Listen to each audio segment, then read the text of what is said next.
Spasiba. Prime Minister Mishustin, Excellencies, dear colleagues, let me congratulate the Russian Federation, our special and privileged strategic partner, on the presidency of the SCO Council of the Heads of Government this year. The theme of this session covers trade, economic, cultural, and humanitarian cooperation. Let me summarize India's approach to the trade and economic issues that were discussed in the last session.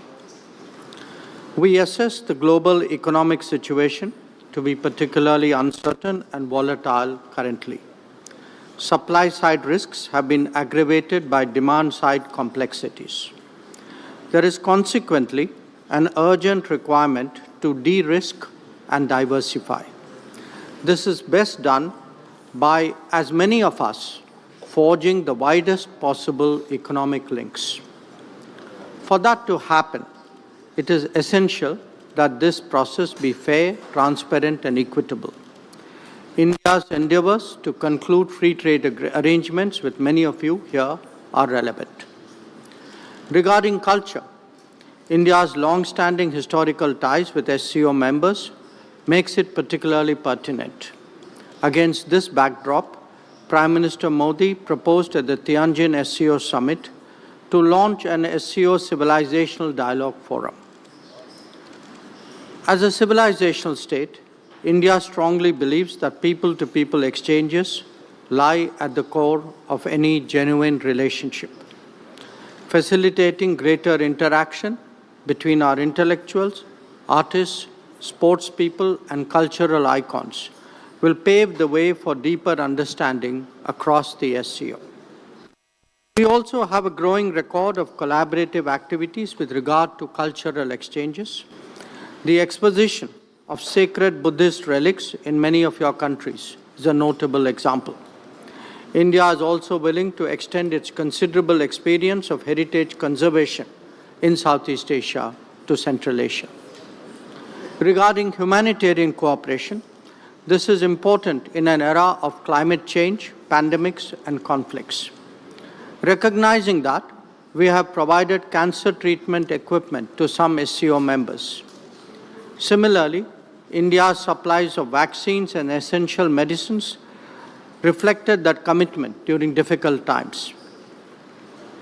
During the recent earthquakes in Afghanistan, Indian relief assistance reached the affected areas the very same day. Our initiative for the Coalition for Disaster Resilient Infrastructure also merits your attention. Let me now turn to the modernization of the SCO.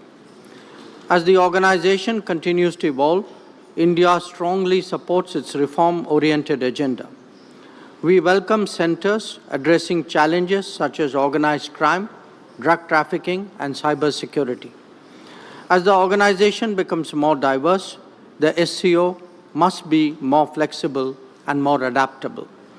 To this end, the long-delayed decision to make English an official language of the SCO must be prioritized.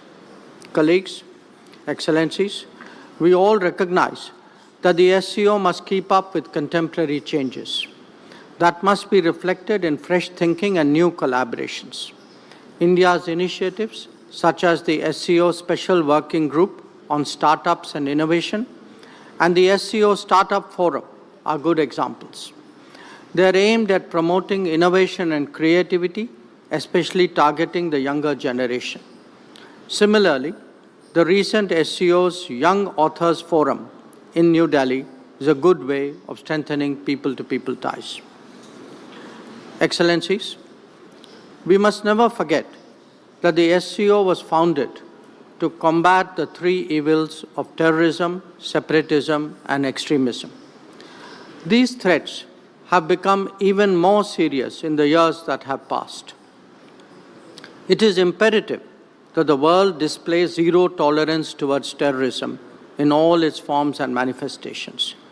There can be no justification, no looking away, and no whitewashing. As India has demonstrated, we have the right to defend our people against terrorism and will exercise it. In conclusion, India believes that SCO must adapt to the changing global landscape develop an expanded agenda, and reform its working methods, we will contribute positively and fully to these objectives. I thank you.